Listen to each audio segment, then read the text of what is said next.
We're here at the in the Common Council chambers. It's June 19th, and I'll call the Common Council meeting to order. All alderpersons are present with the exception of Alderperson Kubaschak, who indicated he would not be here at this meeting this evening. Move on to item number 3, which is the presentation of colors by the Wisconsin Rapids Police Department Honor Guard.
Thank you. Move on to item number 4 on our agenda this evening, which is the administration of a ceremonial oath of office for new police officer Jacob Paltz. Chief? Paul.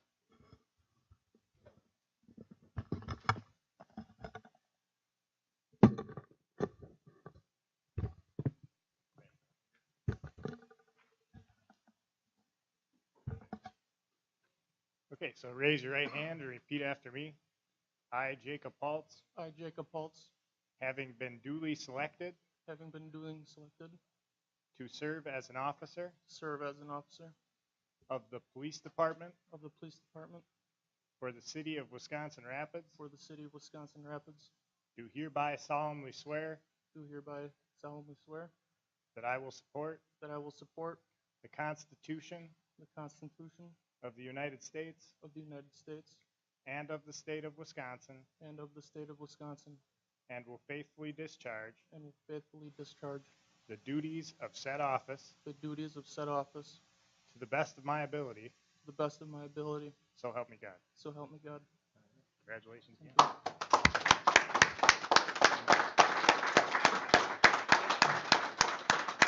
I'm going to call Officer Paltz's father, Brad, up to pin his badge on for him.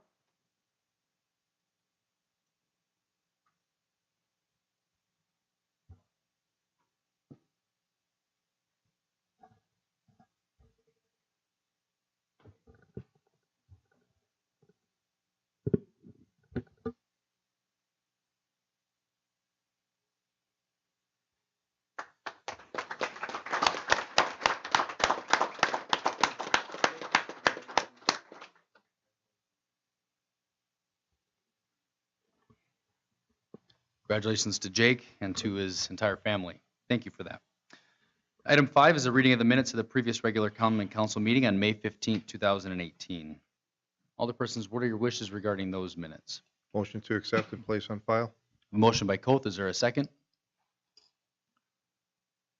A second by Katna. Any discussion on or corrections to the minutes?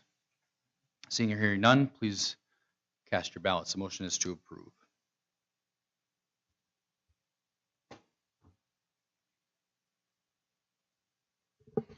Motion carried, 8 ayes, 7 ayes, 0 nays. Thank you. Item number 6 on our agenda this evening is a reading of the minutes of the previous Committee of the Whole meeting held on June 5th, 2018, attachment number 2 in your packets. Sorry? No, I don't think so. Council members, what are your wishes regarding that report?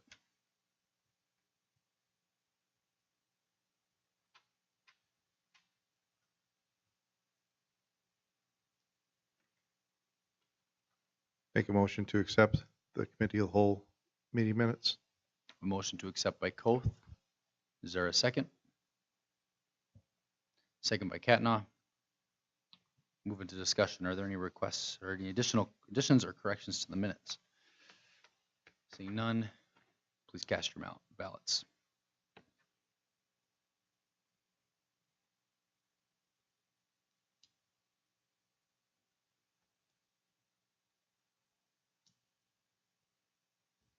Motion carried, 7 ayes, 0 nays. Item 7 on our agenda this evening is the explanation of the visitor speaking procedure. Individuals wishing to address the body may do so on agenda items appearing before us this evening, in which you'll be acknowledged. You must be acknowledged by a council member first, and you'll be invited to the podium. We invite you to also introduce yourself and state your name and address for the record, and you'll be allowed to speak for no longer than 5 minutes. Item 8 on our report this evening is my report. Good evening, council members, staff, and those here watching from home. The Mayor's Youth Council has begun to plan their summer work in addition to continued outreach and education on the proposed pool project and their related fundraising. As I mentioned previously, they had set up a day at Culver's where they had a great turnout of community members come through and support their fundraising effort, as well as learn more about the project, take some further information that's now been proposed now that the development has been finally designed. The Teen Fireworks, a branch of the Mayor's Youth Council, has begun fundraising for our annual 4th of July show. They continue to solicit donations and neighboring municipalities for support. Catch them at Lunch by the River next Thursday, and on my radio show tomorrow for a radiothon to raise money for the fundraising gap that still remains for the show. If you or someone would like to donate to the Teen Fireworks Committee, visit wirapids.org/donate or the Teen Fireworks Facebook page to make a donation. The Beautification Council update is the tree sale has been completed with dozens of trees planted in city parks and a very successful spring clean event with Current. The hanging baskets have also been installed, and now the group is planning their work for the rest of the year.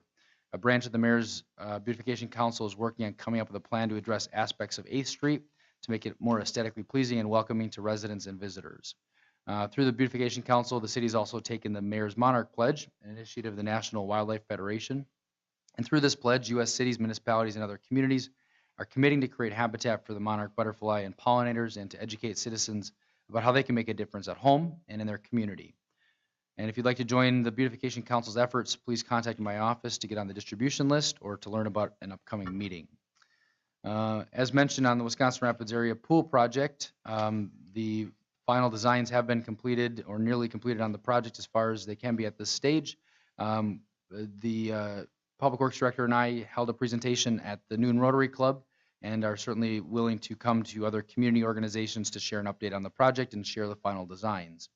And as alderpersons, I sent an email with a load of resources on the project to you last week. And if you would like them in printed format, as there's a lot to get through, we can work to accommodate that. Just simply ask. On downtown developments, we continue to engage with Gorman and Company, the interested developer on the Triangle project. They were in the city last week speaking with the remaining property owners that the city has not acquired, as well as exploring some other commercial spaces within the building and potential tenants for that development. We expect to have more in the coming weeks to discuss with the council should the developer be ready at that time. I would encourage you to check out some of the drone footage on the Riverfront project that's happening It's began in Demetz Park. Storm sewer and trail grading has been completed within Demetz Park in preparation for the trail being poured. The trail south of and under the Riverview Expressway Bridge has been installed, and work will continue to occur on the riverbank as far as the stabilization and riprap installation goes. In the area of attended, hosted, or participated, hosted a Project Search tree planting at Aspirus Riverview Hospital to acknowledge Project Search graduates. Those individuals work primarily as interns at the hospital through a partnership with ODC, and then graduate in late May. So we congratulate them. Attended third grade classroom visits at Howe, where we discussed the pool project designs and the zoo master plan projects. Attended the Lincoln High School new pool open house. I encourage you to get over to Lincoln High School. I attended the Rotary presentation yesterday where the principal at Ron Rasmussen at Lincoln High School talked about the nearly $20 million of investment that's happening on the Lincoln High School campus, either that's occurred or is planned and is currently underway. Held an Alexander Field open house at the airport, which was widely attended by businesses and community members curious about the activities happening at the airport. As I'm sure you've noticed, there's been a crazy amount of activity happening there the last couple of weeks, some of the most we've had in its history. So it's exciting times for Alexander Field. We hosted the USDA, U.S. Department of Agriculture, Rural Development for some housing program updates that are available to community members, qualifying community members who have an income qualification, whether it's first-time homebuyer assistance or for housing rehab dollars, now available to us now that the city's been designated through rural development. Mead School held a block party fundraiser for their outdoor learning classroom, and I know myself and other community members, Chief, I don't know why you didn't get stuck in the dunk tank, but some of your guys did in the department, so spared you there. Held a dairy breakfast and the obviously Cranberry Blossom Fest parade over the last weekend. A lot of activities that I'm sure a bit overwhelming for those of us that have to attend just about every one of those, but it's really great to see so many community members support those events. Ribbon cuttings, and since the last meeting, we had a pausing clause at the corner of East Grand Avenue and Lincoln Street, and just this morning formally cut the ribbon on the new River Riders Bike Share program with 6 stations that have launched around the city. I encourage you to check it out, pay $1, take a bike ride, and you'll appreciate how nice those bikes are, and now that they're available for visitors and community members alike. For proclamations, Kids to Park Day was held last Saturday in conjunction with Blossom Fest, so I held a proclamation on that, and acknowledged Poppy Day coming on June 29th. And that concludes my report. I encourage you to tune in to my monthly visit with Carl Hilke tomorrow on the radio, or you can watch a recording of it on YouTube, public access, or recorded on WFHR.com.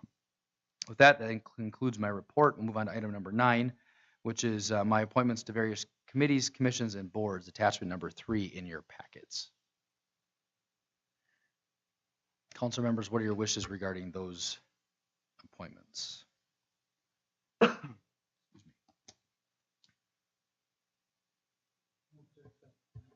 We have a motion to accept by Kellogg. Is there a second? Second by Blazer. Move into discussion. Are there comments, requests to speak on that item? Seeing none, please cast your ballots.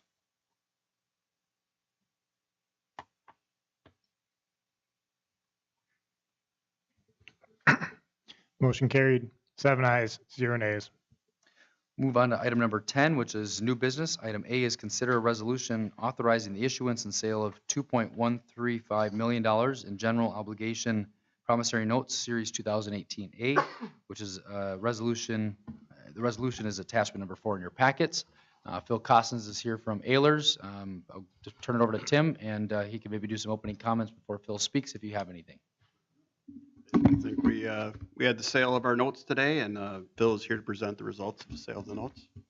Thank you, Phil. All right, thank you, Mayor. Good evening. Phil Costin with Ehlers. I'm maybe a new face for a few of you, but I've been around for the city now for probably 7, 8 years, working as the city's municipal advisor, assisting with capital planning, debt issuance, tax increment work as well. So we handed out 2 documents prior to the meeting. One's a sale packet. I'm going to go through the sale day report with you.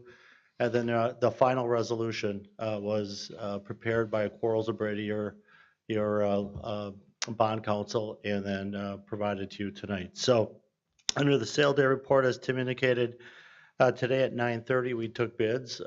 Just as a reminder, last month you authorized the financing to proceed. Since that time, a number of things have happened. One, we prepared the offering document, which is a official statement that went to each of you, and it also gets then sent to upwards of about 150 potential bidders, underwriters that would potentially bid on this debt issue.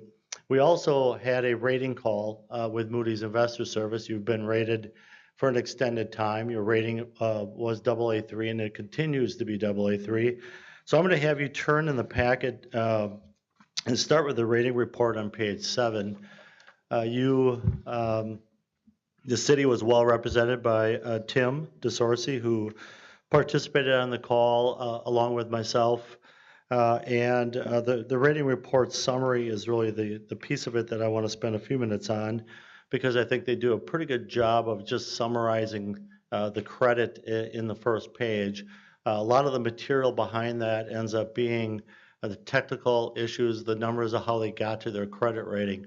One thing to keep in mind, you're being compared not only to Wisconsin municipalities, but you're also being compared to national similar rated communities. So some of the comments they'll make sound a little out of line at times, but they're comparing you again nationally. So if you go on page 7, the first page of the report, under credit strengths, they identify a strong financial position supported by healthy reserves and liquidity.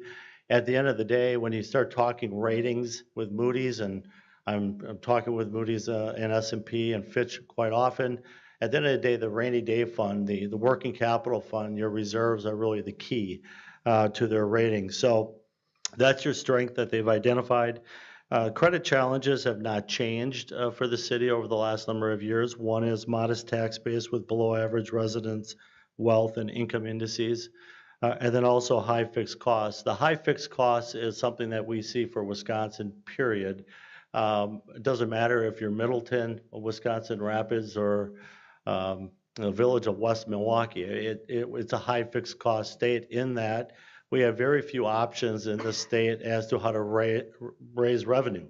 It's property tax, and as far as debt issuance, it ends up being general obligation debt and or essential purpose revenue debt. So high fixed cost is something we see in pretty much every single rating. They've also identified no outlook on the rating, and then they do give you some roadmaps as it pertains to what could move the rating up or down. And so what could increase the rating, and you would move from AA3 to AA2, would be the moderation of fixed costs. Again, pretty challenging in Wisconsin. Strengthening of the city's tax base and resident wealth. So growing the tax base, bringing in the type of jobs that will lead to higher wealth indices in the city. Downgrades, narrowing of the reserves, drawing on the reserves on an ongoing basis will be considered a negative. That will lead to the quickest downgrade you'll ever see if you start drawing on a regular basis from the fund balance. Deterioration of the tax base, and then increasing the city's debt or pension burden can also have an impact. So that's the rating. AA3, I think, is quite fair for the size community you are and some of the factors that they've laid out. So that was held a month ago, or about 3 weeks ago. We held the rating call and released last week. So if you go back into the sale day report to page 2, this is a summary of the actual sale that occurred today. We had 3 bids. We tend to see between 3 and 5 bidders that we'll see set up. Today was a very active day in the market in Wisconsin. I think there was about 12 different bond sales just in Wisconsin alone, and these underwriters are bidding not just Wisconsin but elsewhere. Very active day in the market. 3 bids. The low bid came from Bankers Bank out of Madison. They've purchased here before. They are bank for banks, so they are a bank that essentially caters to all the different community state banks around the state of Wisconsin. So they were the low bid at 2.6790% over 10 years. The high bid at 2.8026 and about a $20,000 difference between the high and low bid. I'll go into the particulars in a little bit, but at the end of the day, some of the costs came in less, and as a result of the costs coming in less, there's a few extra dollars available for capital projects. If you go to page 3, it's a summary of the different bids that were received. Bankers Bank, again, was the low bid. Nakusa Port Edward State Bank also participated on that bid. That means they have a significant amount of the bond or the note issue that they will purchase directly from Bankers Bank. So they were a participant. We always like to see local participation. BOK Financial Securities out of Milwaukee and Baird out of Milwaukee were the two other bidders at 2.74 and 2.80%. Page 4 is a quick summary of the projects that are being financed. The good news here is you're issuing general obligation notes, meaning you have complete flexibility in how the money can be used. So if one of the project costs come in higher and the other one lower, you can move the money between projects.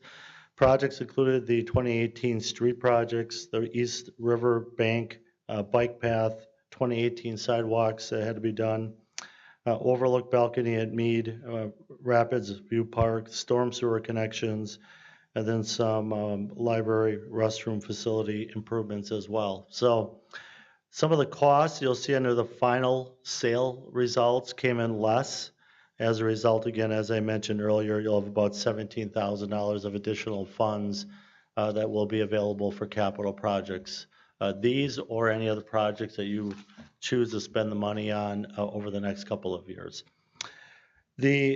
On page number 6, we don't work on just deals. We try to put together a finance plan working with staff that makes sense for the municipality. And so on page 6, what you'll see is that plan. And what you don't see on here is that we have kind of, working again with the finance department, we have built out subsequent issues that could occur in the future to show what the overall impact of that is. So in the middle of the page in the blue shading is this issue.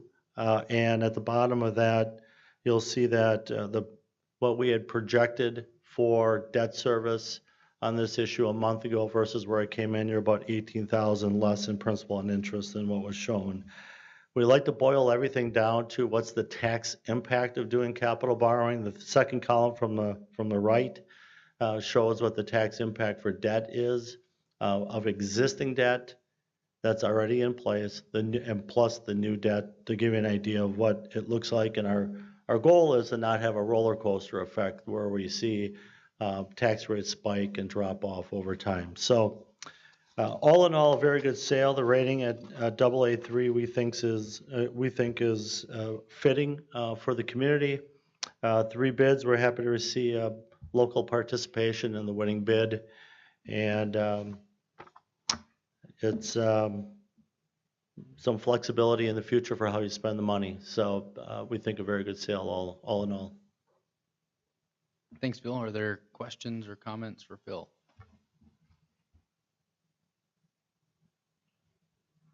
Seeing none, I'd entertain a motion on the resolution in your packets, attachment number 4.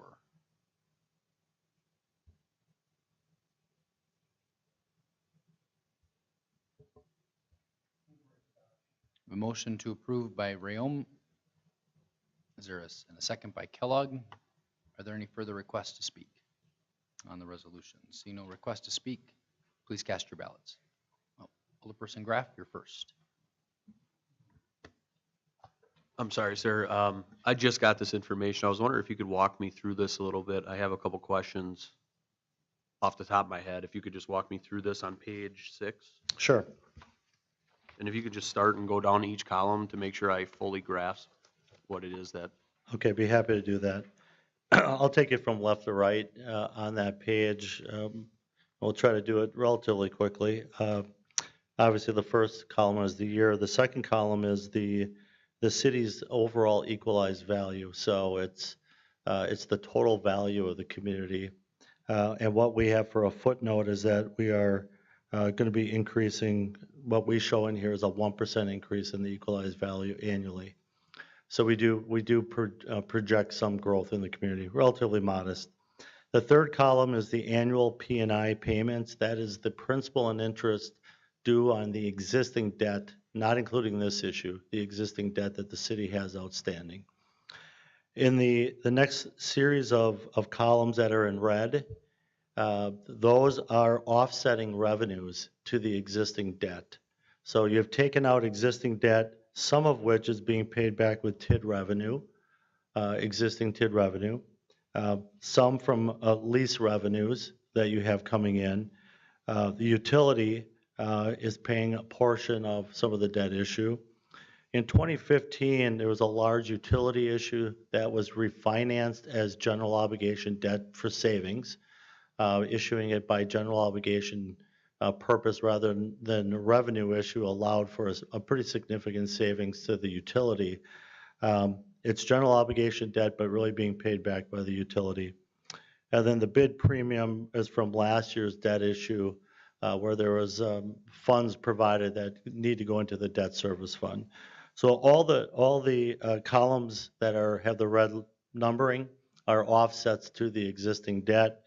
We end up then with a net levy for debt service. So that's what you actually levy on an annual basis for your existing debt.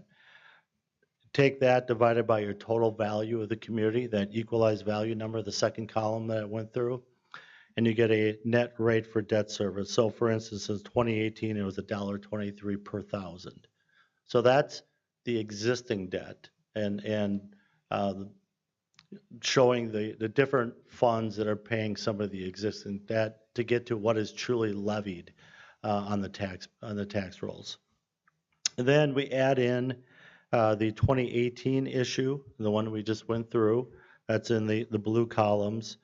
The next column is the total principal and interest on the new issue. And then we're just taking the net levy of the previous debt plus this issue and getting a new net levy for debt service. That's the column in the yellow, and dividing that by the same equalized value number to get a new tax rate for debt, what would actually have to be levied. So again, if you look at 2018, we have no debt payment on this issue in 2018, so that $1.23 carries forward. But if you look at the next year, you were at $1.18, now you're going to be at $1.35. That's the difference from this debt issue being added to the previous debt. So that's how you kind of read the document going from left to right.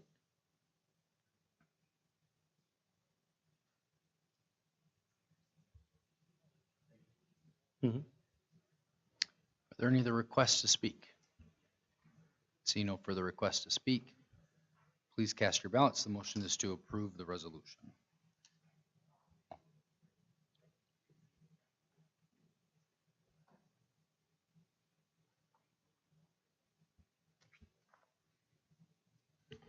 Motion carried, 7 ayes, 0 nays. Thank you. Thanks, Bill. Item 11, report of the Planning Commission meeting held on June 4th. The Planning Commission met at 4 p.m. on June 4th, 2018 in the first floor conference room here at City Hall. Members present included myself, Alderperson Thad Kubaschak, Lee Tao, Joe Terry, and Sue Wesley. Others present are on file in the clerk's office. The meeting was called to order at 4 p.m. Item 1 is approval of the report from the May 7th Planning Commission meeting. There was a motion and a second to approve the report from the May 7th Planning Commission meeting, and that motion carried unanimously. Item 2 is maps and plats received. There were no other maps or plats received. It's important to note that Commissioner Wesley arrived at that time. Item 3, the review and the approval of the resolution recommending to the City Council an amendment to the city's comprehensive plan. The Commission reviewed the draft future land use map and recommended several changes. There was a motion and a second to approve Resolution 2018-1, and that resolution was recommending to the City Council an amendment of the city's comprehensive plan, and that motion carried unanimously. Item 4 is adjournment.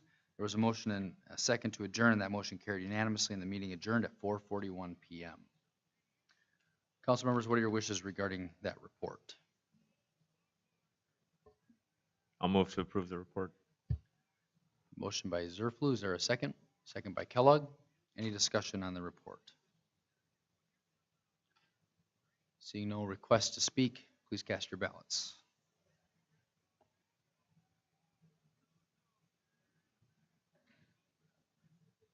Motion carried, 7 ayes, 0 nays. Item 12A, which is understanding council committee reports, is report of the Finance and Property Committee meeting held on June 5th. Thank you, Your Honor. The Finance Property Committee met at 5 PM on Tuesday, June 5th, 2018, in the first floor conference room at City Hall. All members were present. A list of others in attendance is on file in the clerk's office. The meeting was called to order at 5 PM. Item number 2, final review and approval of the 2018-2019 liquor, beer, wine license applications.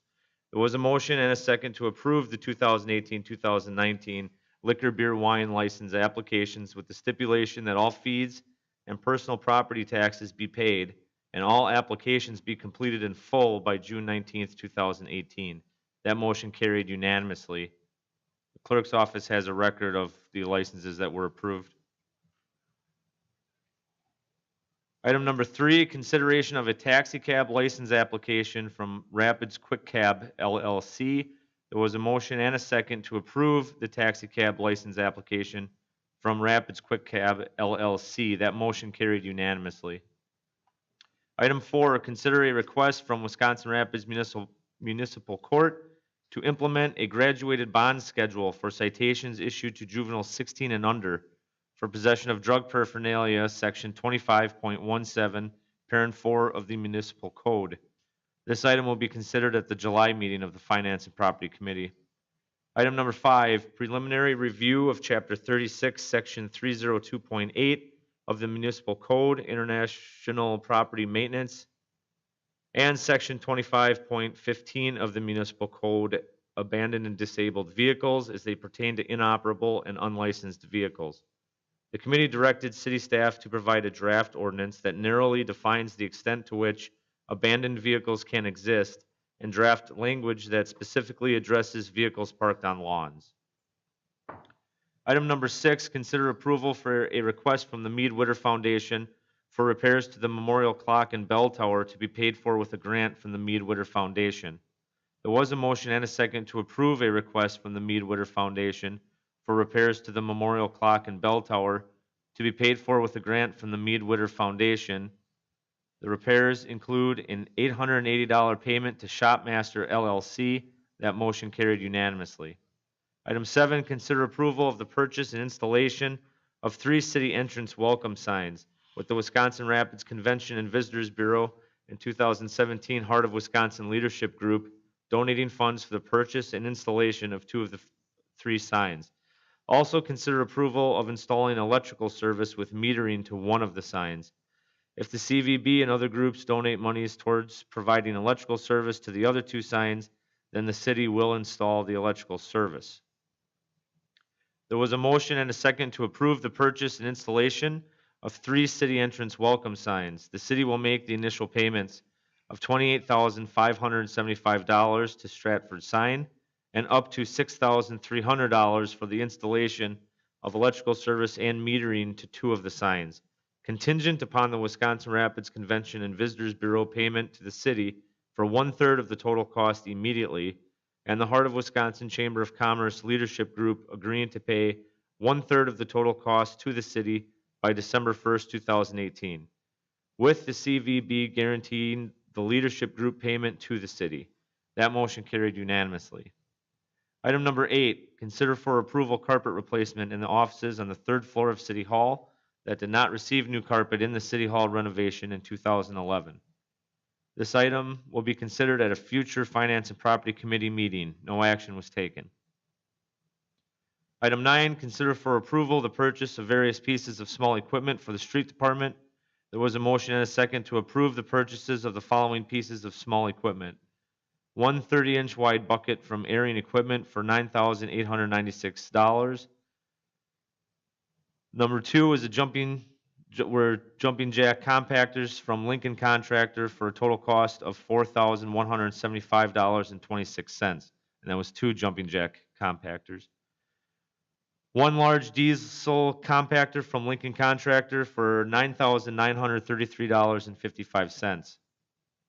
one walk-behind saw from Farrell Equipment for $6,490.26, and 3 water tanks from Farrell Equipment for a total cost of $1,049.97. That motion carried unanimously. Item 10, consider for approval the purchase of generators to complete Phase 1 of 2 to upgrade current generator backup system for Fire Station 1, Fire Station 2, and City Hall. There was a motion and a second to purchase 3 Cummins generators, one 25 kilowatt generator for Fire Station 1, a 25 kilowatt generator for Fire Station 2, and a 100 kilowatt generator for City Hall for a total cost of $8,382.44. That motion carried unanimously. Item 11, consider a request from Johnny's LLC located at 2610 8th Street South for a Class B beer and Class B liquor license premises extension to include a portion of their parking lot for Thursday, July 19th, 2018 from 4 p.m. to 2 a.m., Friday, July 20th, 2018 from 4 p.m. to 2 a.m., and Saturday, July 21st from 12 p.m. to 2 a.m. There was a motion and a second to approve the request from Johnny's LLC located at 2610 8th Street South for the Class B beer and Class B liquor license premises extension to include a portion of their parking lot for Thursday, July 19th from 4 p.m. to 1:30 a.m., Friday, July 20th from 4 p.m. to 2 a.m., and Saturday, July 21st from 12 p.m. to 2 a.m. That motion carried unanimously, and the request was altered slightly for the Thursday. Item number 12, beverage operator license applications. There was a motion and a second to approve the beverage operator license applications that are on file in the clerk's office. That motion carried unanimously. Item 13, audit of the bills. There was a motion and a second to approve check number 72150 through 72604 and manual check 99676 through 99687. That motion carried unanimously.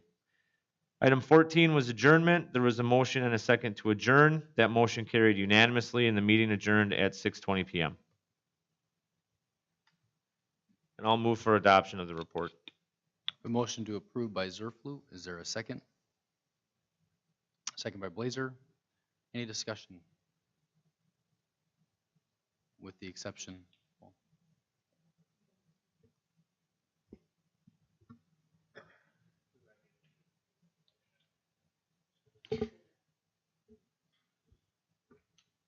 Sure.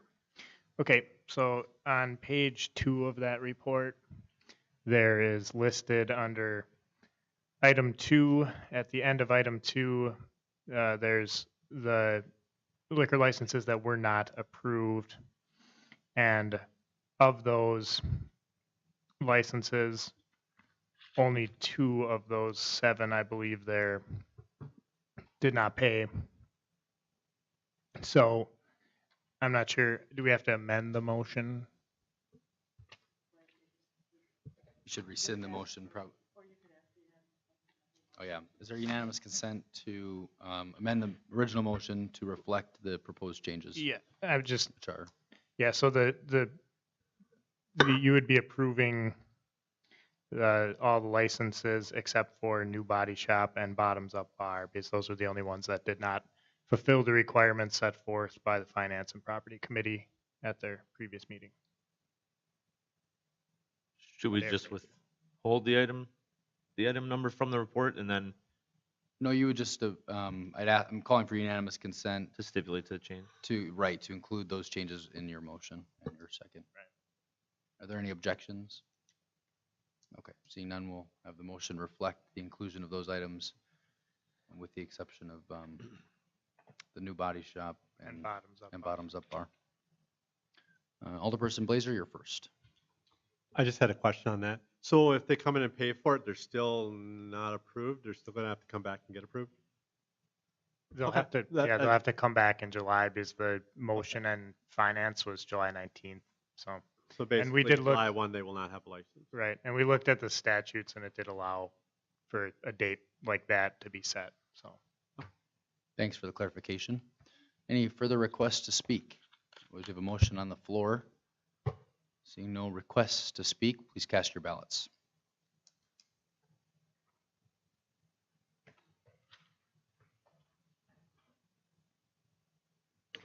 Motion carried, 7 ayes, 0 nays. Also under 12, item B is a report of the Finance and Property Committee meeting held on June 12th. Alderperson Zerflu will return back to you.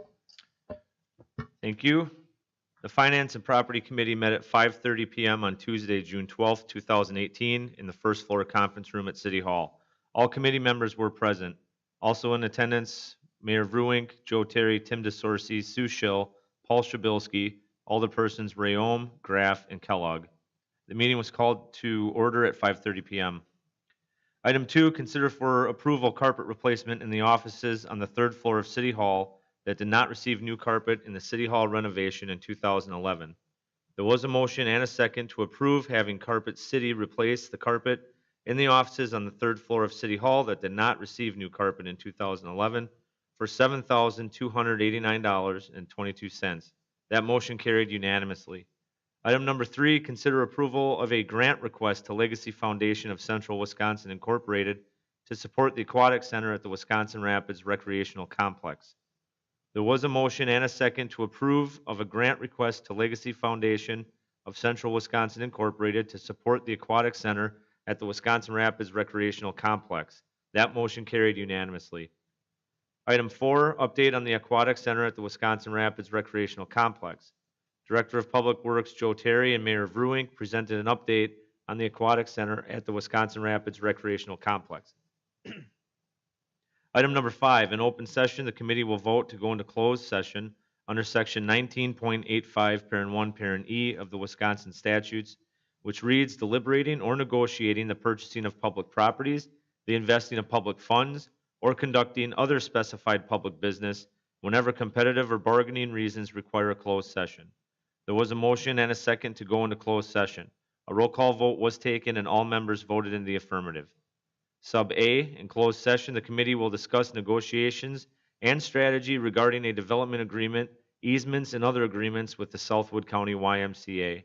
In closed session, the committee discussed negotiations and strategy regarding a development agreement, easements, and other agreements with Southwood County YMCA. Sub B, in closed session, the committee will discuss a request from Wisconsin Rapids Community Theater Incorporated to lease space in the Centralia Center. In closed session, the committee discussed the request from Wisconsin Rapids Community Theater Incorporated to lease the space in the Centralia Center. Sub C, the committee may return to open session and take action or make recommendations regarding item 5A and 5B, or may adjourn in closed session.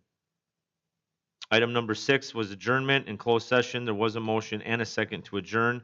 That motion carried unanimously, and the meeting adjourned at 7 PM. And I'll make a motion for adoption of the report. Motion by Zerflu, is there a second? Second by Koth. Moving to requests to speak. Are there any requests to speak? Alderperson Graff, you're first. I would like to make a motion to, and I know there's a motion on the floor, Yeah, but so I'd we like to can't amend the accept- motion. All right, I'd like to amend the motion okay. to withdraw items 2 and 3. I accept that amendment. So we have to call for unanimous consent. Are there any objections to holding out 2 and 3? Just to keep things consistent for our first discussion on this deal. Are there any objections to holding out those 2 items?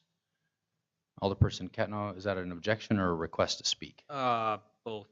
So we have an objection, so now we'll move into a vote to amend the original motion, which will occur now. So all those in favor of amending the original motion, signify by saying aye. Are those opposed? Nay. I'll call for a roll call vote just to get the numbers right here if we can, or we'll just go around. In favor? Aye. Nay. Aye. All right, the ayes, clerk, the ayes have it, okay. All right, so we'll move to the amendment of the motion now. So sorry, you withheld those 2 items. So now that'll leave the approval of the report with the balance of those 2 items, with the exception of those 2 items. Let me get my thoughts straight here. Moving to discussion, Alderperson Cattanall, you're first. If there's anything further to speak on the balance of the report, which is the exception of 2 and 3. I just had a question for Alderperson Graff. Why do you want to hold out 2 and 3? So because discussion is on the other items, we'll move into that next, and I'll ask him to speak to, well, there won't be a motion on the floor, so I guess we'll open the floor to that. So thank you for seeking clarification. Seeing no request to speak, please cast your ballots. The motion is to approve.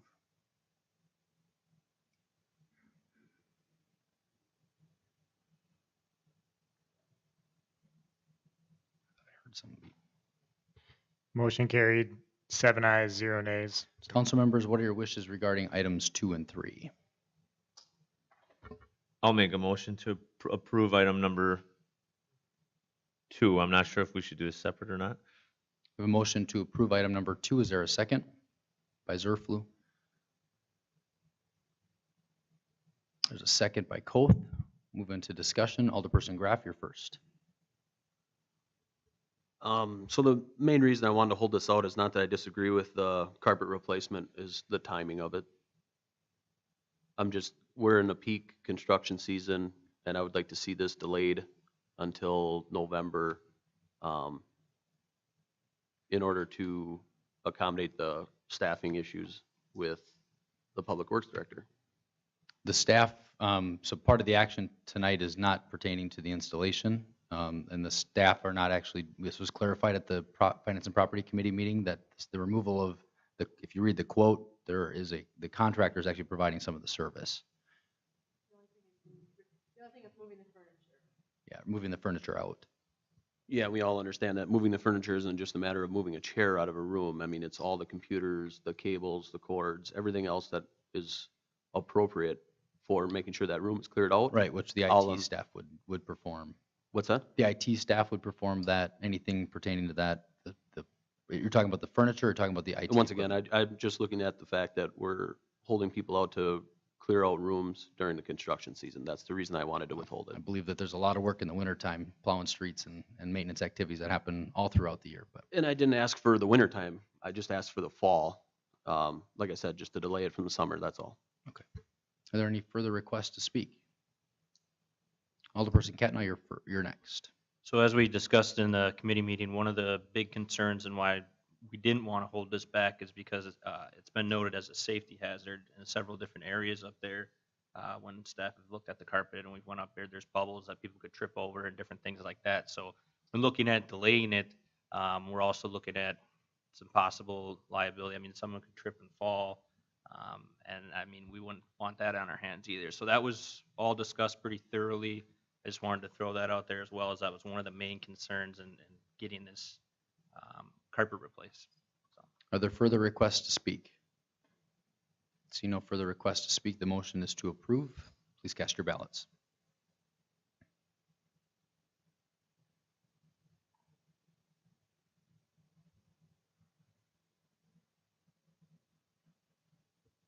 Motion carried.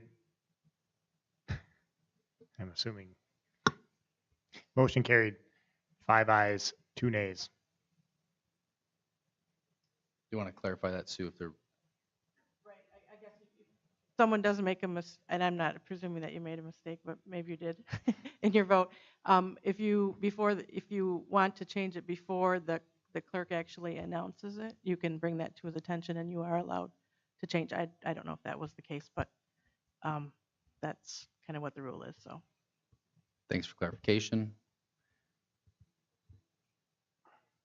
We'll ask Paul to pause, so in the future, everybody can fine. reflect, make sure their That's- wishes are that's- reflected on the board. That's fine. No, it was the motion was to approve. And approve generally, the I ask action the- taken on item 2 of the Finance and Property Committee meeting on the 12th.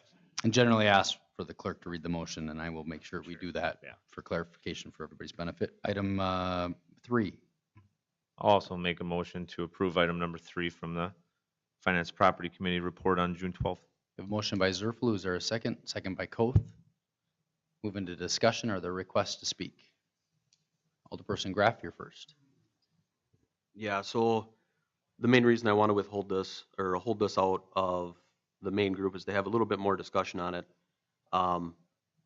With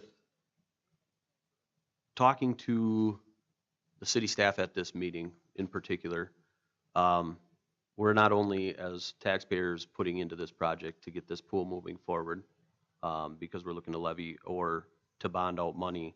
But the point is that the information that was given is there's only a couple municipalities that are operating in the black. So this becomes a sheer cost to the city. As Ellers had pointed out, is that our cost to the city and our rating is based on the fact that we have high costs, which isn't uncharacteristic for everybody else in the state. But what I'm asking is that, is the city really willing to take this on from a standpoint of, if we did get the grant and it was approved through the Legacy Foundation, are we willing to take the $5 million bond and then continue to lose money on this, which ultimately impacts the taxpayer, not only from the bonding side, but the fact that when we actually ask them, or when we want them to use this, we're actually going to charge them a rate.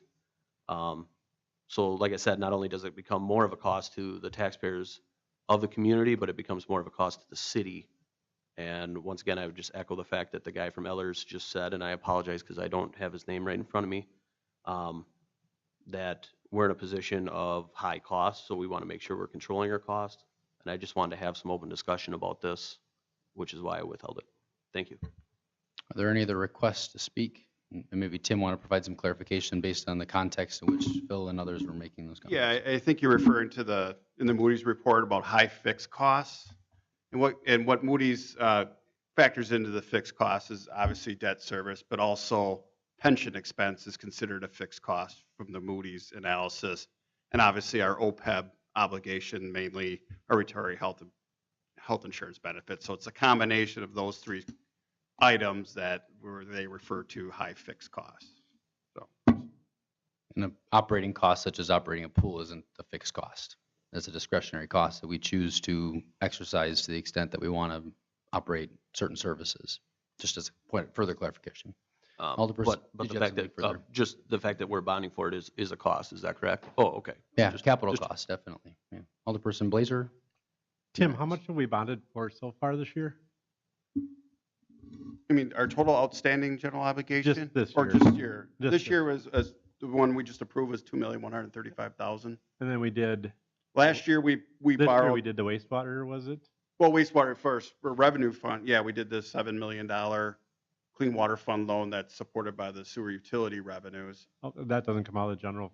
No, that comes out of the sewer use fee, not the Okay. tax levy. Okay. And then last year, if you remember, included in the bond issues was 1/2 of the city's commitment to the aquatics of $2.5 million. So that's already baked into our current debt service is 1/2 of that $5 million obligation. And are we drawing on that, or we've been using that for, Yeah, that's been For basically what we've been using engineering to fund the services and- design okay. and, basically MSA and the things that related to that. And the legacy, the grant is a matching grant, so whatever, so if they give us $3 million, we're on the hook for 3 Well, million to match, or? they would 2, ultimately or- tell us what the grant would be. And I would think that, well, number one, we'd have to accept the grant. Okay, so we can, as a body, decide at that time to deny it? That would be or my not accept it? understanding, and I don't know, Tim, for clarification on the grant policy, I mean, I think, I don't know if you have any comment on the acceptance or denial of grants ultimately in the Yeah, there would be a process cycle. grant contract from the Legacy Foundation that I would assume would be coming back to the council for approval if they were to. We ultimately approved the contract for the splash pad construction, Right. which came in the form of the contract, so that's a good point, yeah. When we sought the grant from them, they came back with the contract, which we spent a considerable amount of time going back and forth with them on getting language tweaked and that, But so should they offer us a grant, then that would come back to us, and that's something we could decide whether or in the not form of a contract. to yes. accept it or not? That's correct. Okay. To my knowledge, the process hasn't changed anyway, yeah. And it was the same with the narcotics detective as well. Further requests this week. Joe, did you have a comment? Just a quick comment. One of the goals of having it as a matching grant is to use it as leverage. We've spoken with other potential donors, and having leverage of a matching grant. If you were to donate 100, it's worth 200. So, having that as leverage can be of great benefit to maybe nudge a few of these other potential donors into a position where they're ready to make a commitment. Are there further requests to speak? Alderperson Blazer? Kind of want to follow up. Yeah, and that's my concern still is the outstanding unknowns of employee cost, operational costs, and I'm just not fully jumping in this water yet because there's so many unknowns out there. And my concern was if we were offered a $5 million grant, then we're matching $5 million and we're committed at that point. And I think we still have information that we need to gather, but I'm glad to see that at least we have the opportunity to maybe decide to turn it down if it doesn't seem to fit best at that time. And I would also add the decision to let the project, ultimately where we put the project out to bid, will still have to be approved by the body. So I think between financing opportunities and capital gifts that might come to the project through donations, but also the fact that the design, while it's been designed and we marched forward, we still have the ability to approve or deny the letting of the project ultimately for bids, and then acceptance of those bids, and then the contract for that work. So thanks for seeking the clarification. There isn't, a pre-committed commitment here in some form that's going to build it before some of the due diligence that's been sought has been completed. Alderperson Graff? Just to speak on that for a second, and ultimately the reason why I'm, bringing this up is because we really, and this isn't through anybody's fault, but this project is a very good project. I'm not saying that. What I'm saying is, and talking to Joe in the past, I mean, we're pretty much shovel ready. I mean, that's where we're at. So I'm not saying that down the road this isn't a good project to go after, but ultimately what it comes down to is my lack of knowledge around where our city currently sits and the debt. I mean, ultimately, if you look at what was approved last year in the budget, which is $58 million, it's awful hard for me to say, hey, let's jump ahead into this pool because of, like I said, the budget that's currently out there for this year. So I just wanted to make sure everybody was on the same page, or at least knows where we're at. And like I said, maybe this is through the fault of my own, is that I have not been open, or nobody's come up to me with this information to say, hey, this is where our position of our city's at right now, and this is where we're spending, as opposed to this is what we're bonding for, as opposed to these are the projects that currently, because all I can do is look at the budget, right? So when I look at the budget and I see $58 million for this year in 2018, I have a lot of questions. That's the only reason I'm questioning this. Not that I'm questioning the shovel-ready project. I think it's a good project. I think the community needs a pool. What I'm questioning is the spending. So that's the reason I'm holding this out. Thank you. With all due respect, Alderperson Graff, I sent an email to every one of the members on this council 3 weeks ago with a bottom line statement that said if you individually have a desire to talk about public finance, to include borrowing, to include taxes, to include operating budget, that Tim and I would like to meet. I followed up specifically with you with an email to you today asking for a time in your calendar to meet to talk about these exact same things. So I strongly encourage you to take us up on that opportunity. The invitation has been extended multiple occasions, and I sure hope that before we spend many more months on the council talking about your various concerns, that we have an opportunity to address them. So thank you. Seeing no further requests to speak, there's a motion on the floor. Please cast your ballots. Clerk, would you mind read the motion? I'm please? sorry, I have a request to speak. You had a third request to speak? I acknowledge you for your second request to speak. Yeah, Okay. no, sorry.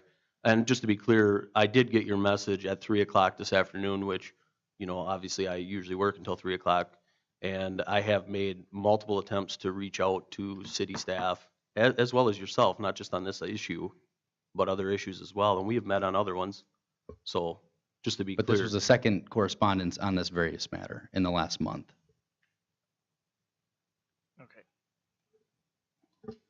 Okay, so the motion on the floor is made by Zerflu, seconded by Coast, to approve the action taken on item 3 of the Finance and Property Committee report held on the 12th of June.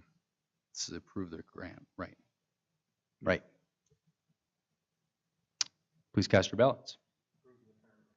To approve the request, the grant request to the Legacy Foundation, as was reported in the minutes.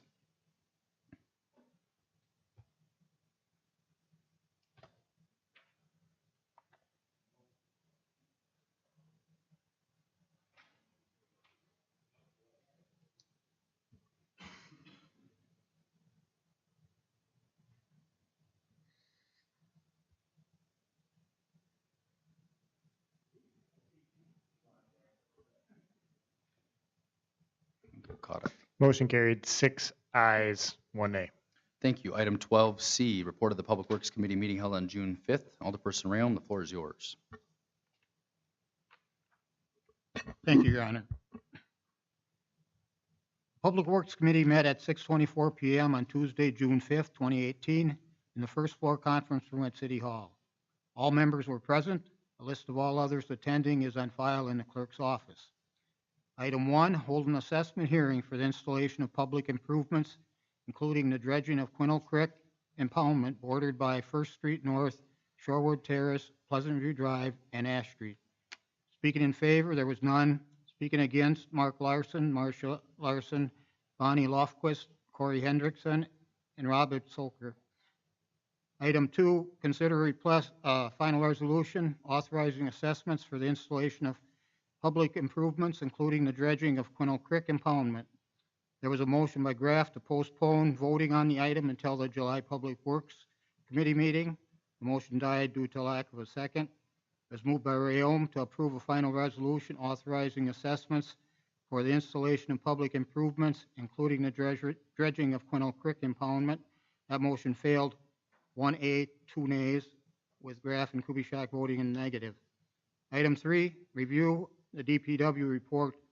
The report was not reviewed due to the length of the assessment hearing. The report is available to view online at wirapids.org.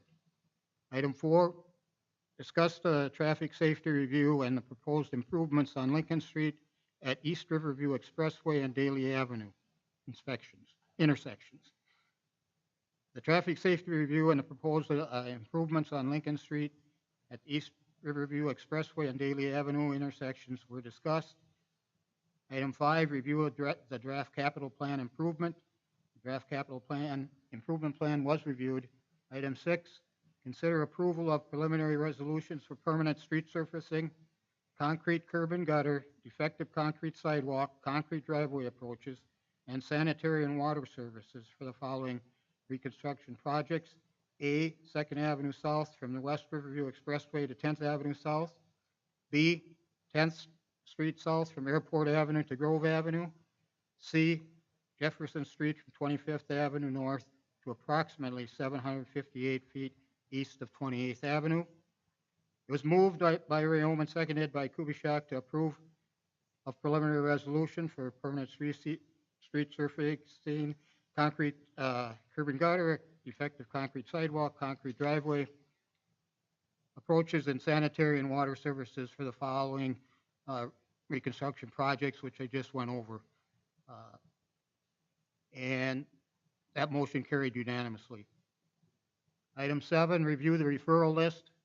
The referral list was reviewed. Item 8, review the SES geotechnical proposal to provide a more detailed site soil condition analysis for the West Side Lift Station project. It was moved by Graff, seconded by Rayom to approve a SES geotechnical proposal to provide a more detailed site soil condition analysis for the West Side Lift Station project. Motion carried. Item 9 was adjourned. It was moved by Rayom, seconded by Kubiszak to adjourn.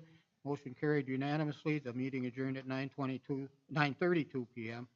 And with that, Your Honor, I would like to hold out item. So I want to hold one out before it gets approved. So Good idea. hold out item 2.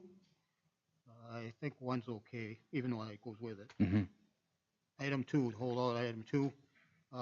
With that, I'd move for adoption of the report then. We have a motion to approve the adoption of the report with the exception of item number 2, which will be held out. Is there a second? Motion by Rayom, second by Zerflu. Move into discussion. Are there any requests to speak? Seeing no requests to speak, please cast your ballots.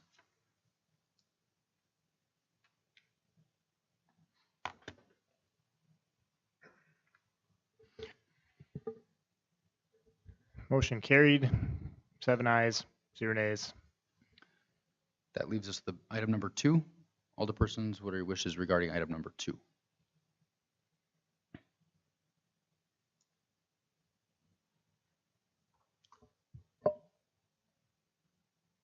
I move for adoption of the Item number of the request. Is that the way to do of the it? then, final Sue? of the final resolution. Not what was denied. Right, but you're moving to approve the final resolution. Yep.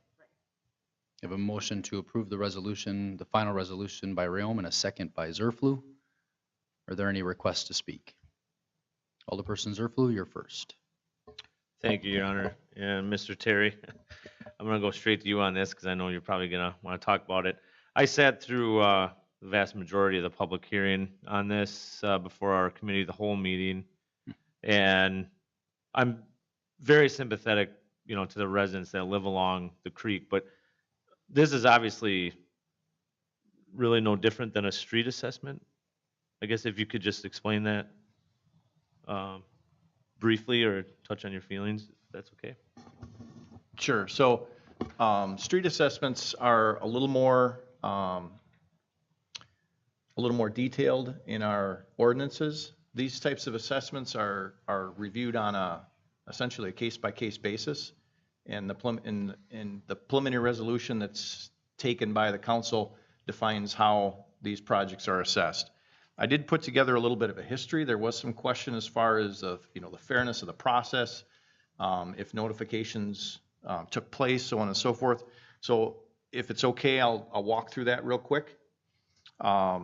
January 10th, 2017, residents were sent notice that a dredging project was forthcoming. There is an assessment of policy that's consistent with the city's ordinance on assessment procedures. Those were followed. Preliminary resolution for the project was approved by the Public Works Committee on December 19th, followed by approval of the Common Council. This project was looked at similarly to the 1 Mile Creek dredging project that occurred in 1998. On the 1 Mile Creek dredging project, adjacent residents paid 26.9% of the total cost. On this project, the council approved a 25% assessment for the property owners. The reason for that being a benefit to the adjacent property owners and for all the property owners because silt accumulations in an impoundment affect all of the property owners. If you remove silt in one area only, or if you don't remove silt in one area, eventually the entire impoundment fills in. So any work in an impoundment affects the entire impoundment. The project was performed during the winter months and completed late this winter. And the street department engineering staff carefully tracked the time, labor, and equipment and materials used on the project. Upon completion of the review of the project costs, residents were notified of the public hearing by letter on May 10th of 2018. And a special assessment hearing notice was properly published on also on the 10th. The assessment hearing, at the assessment hearing, there are no errors identified in the engineering report. I think the primary concern was the 25% assessment and if it was fair to assess across, all of the property owners adjoining the impoundment. So that hopefully that kind of clarifies the process there, and that at the time the committee and council reviewed previous similar projects to try to define what's a fair assessment for those improvements.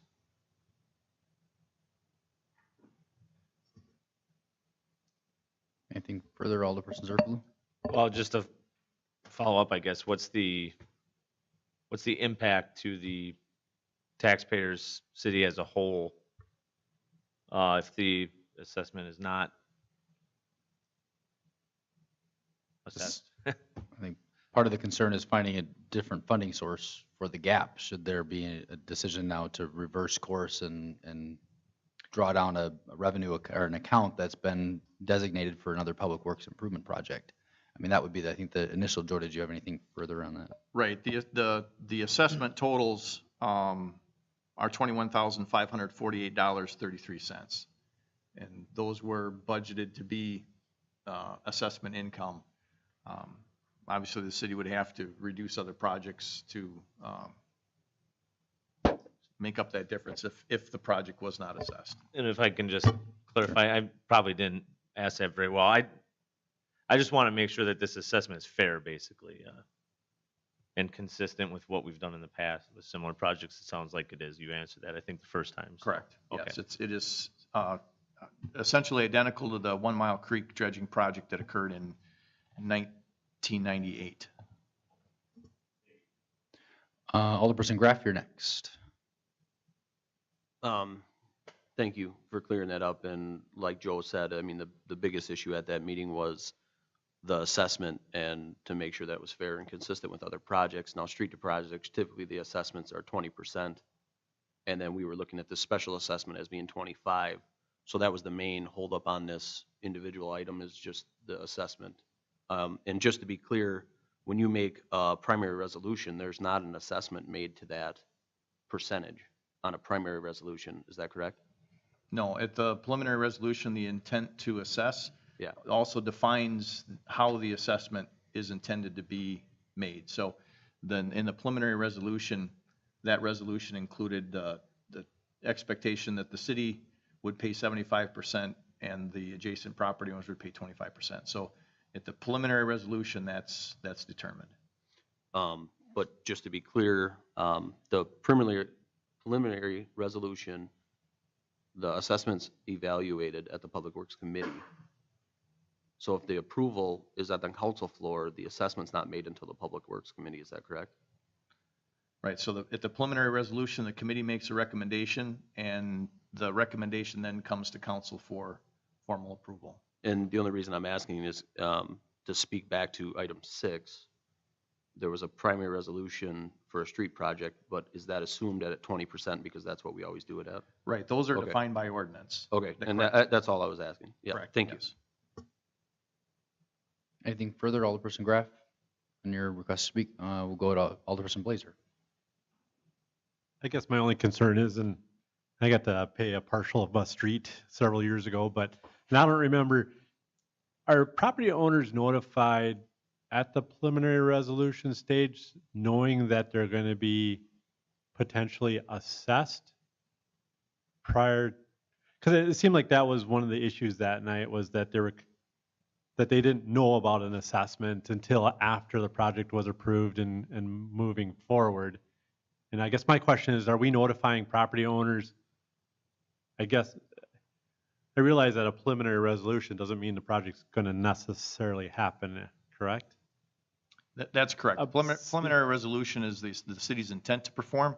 In this particular case, the residents were notified in January of 2017, and the preliminary resolution was in December of 2017. So there was just about a 12-month notice prior to the preliminary resolution that the city was working on a project, and especially because that project was unique.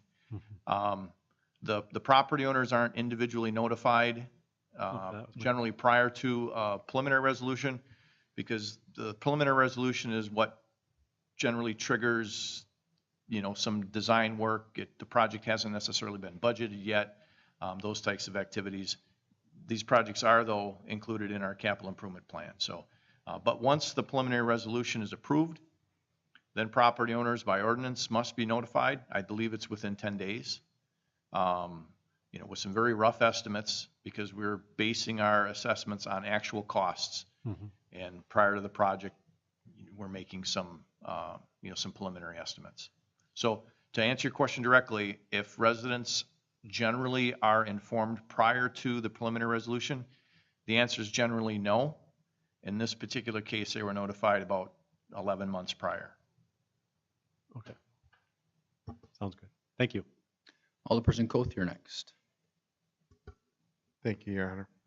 Hey, Joe, I was at that amazingly long meeting myself as well, and I listened to a lot of the concerns of the property owners, and I understand both positions, the cities and the property owners. I guess kind of to echo what Alderman Blazer said was, number one, they felt that they were not properly informed. Obviously, you have the documentation about the informing, but what I see in there is the 11 to 12 month time difference. And usually sometimes, you get something in January, by May, you probably forgot you even gotten something. And I remember one of the people in this meeting saying that the communication on behalf of the city should have been better. And I mean, yeah, we noticed the meetings, but as was pointed out, not everybody gets a newspaper subscription. Probably not everyone has internet. If the people choose to participate in the process and come to the preliminary resolution meeting, even if they can just see what it's about, so we don't run into the same situation that we ran into at this Public Works Committee meeting, would it, I assume every property along there would get a water and light bill. Would it be worth putting a notice on the water and light bill about, so there's some sort of communication where we don't have to incur a lot of extra costs? Just put a blurb on their water and light bill that there's an upcoming preliminary resolution for a construction action, so that there's a good faith effort on the part of the city to be more proactive, so we don't have a 11, 12-month time break for the property owners. And then listening to the conversation here tonight, 1 Mile Creek was 26% and some change, I believe, and this creek was 25%. So obviously there's some difference, and I feel, in my opinion, that's something that can come back down the road again, is if property owners from the two various sections of the cities compare notes, like, well, ours was 26 and mine was 25, or, someone might feel slighted. Is there maybe a way that we should look at standardizing? And I mean, I understand the assessments would probably be different. Maybe one creek costs $10,000 and another creek costs $20,000, but just so it's a flat rate when we do these dredging projects. And then, I'm sorry, I'm kind of loading you up here.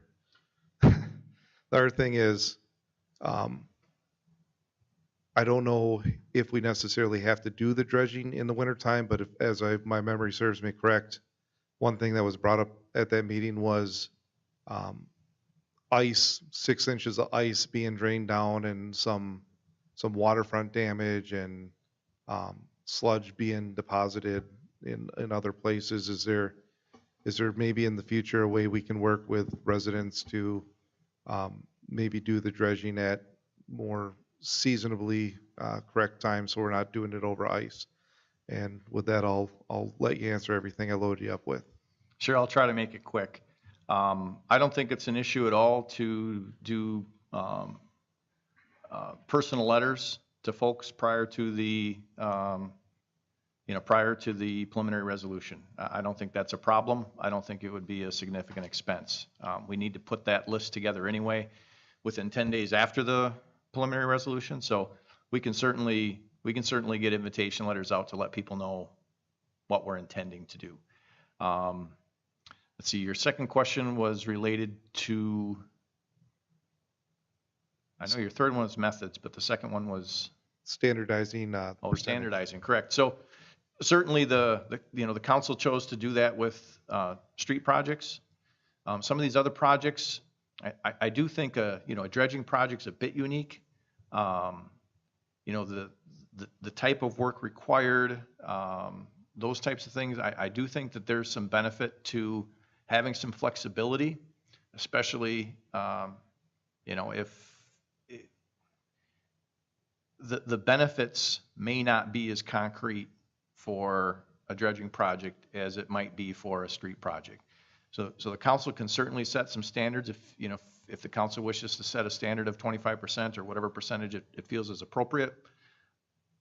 You can do that. I would encourage you that on projects like this that they are looked at. You can use previous projects as kind of boilerplate examples, but they may not be completely consistent. And you may look at a project in the future and say, well, there is more benefit to the city than the property owner. And then we'd have to potentially deviate, right? So that's my suggestion on that. And the last one on means and methods, we really struggled to try to find the most inexpensive way possible to do this project, knowing that it would be a burden. There's a financial burden to the property owners. And working on the ice was really the only way to do it. To essentially barge type vacuum systems are extremely expensive. They're very hard to they're very hard to locate on a small pond. You know, they're for dredging channels and ship lanes. And we have no other way of getting equipment out into those areas during the times of the year when there isn't ice. And one of the issues we had while we noticed it early in January of 2017. We had planned on doing that project earlier, but we were not able to come up with a method that we were satisfied with internally that we felt we could do safely before the ice started to get thin. So that's part of the reason why there was a little longer delay in this project. And we can certainly use it as a lesson moving forward, that if we had the opportunity to pull the water down a little bit. That made it less expensive to perform the work. On future projects, if we have that opportunity, I think we know now from the concerns expressed by the residents that we would want to try to provide notice to suggest that there could be damage if they have docks or things along the shore, and give them the opportunity to take them out when flows generally are such that maybe they wouldn't. So there's certainly room for some improvement. Thank you. See no further requests to speak. Motion, the clerk could reread the motion for us. Thank you. The motion is to approve a final resolution authorizing assessments for the installation of public improvements, including the dredging of Quinnell Creek impoundment. Please cast your ballots.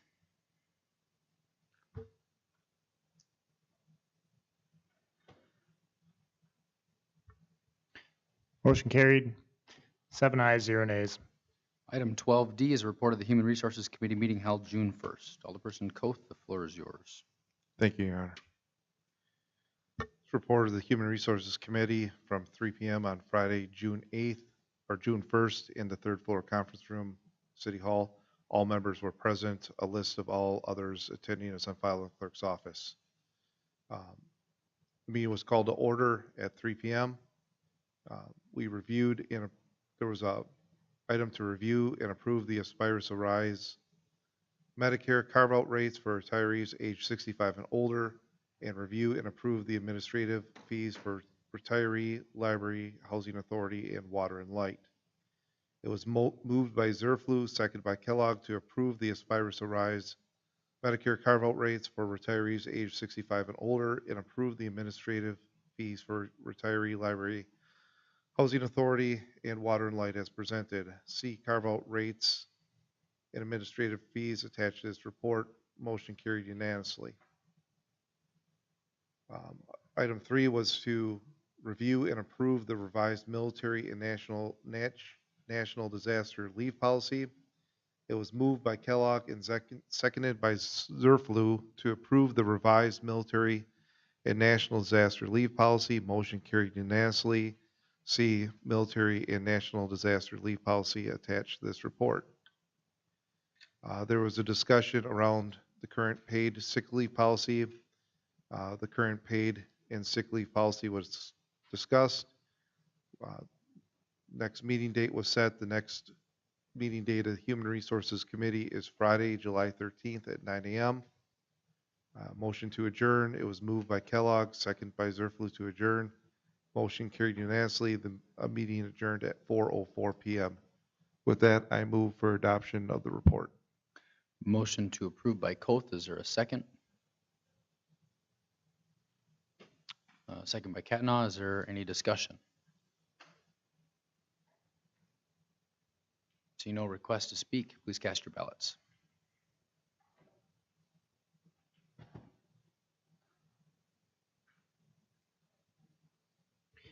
Motion carried. 7 ayes, 0 nays. Item 13, miscellaneous reports. Item 1 is the Southwood County Airport Commission meeting held on May 2nd. Item 2 is the Board of Zoning Appeals held on June 12th. Item 3 is Housing Authority held on April 25th. Item 4, the McMillan Memorial Library Board of Trustees held on April 18th and May 16th. The Police and Fire Commission held on May 9th. Item 6, the Park and Recreation Commission held on May 14th and June 11th. Item 7, the Wisconsin Rapids Fire Department monthly update for May. And item 8, the Waterworks and Lighting Commission held on May 9th and May 30th. Alderpersons, what are your wishes regarding those reports? Make a motion to accept the balance of the reports. Motion to approve by Koth and a second by Kellogg. Any discussion or request to speak? Seeing no request to speak, please cast your ballots.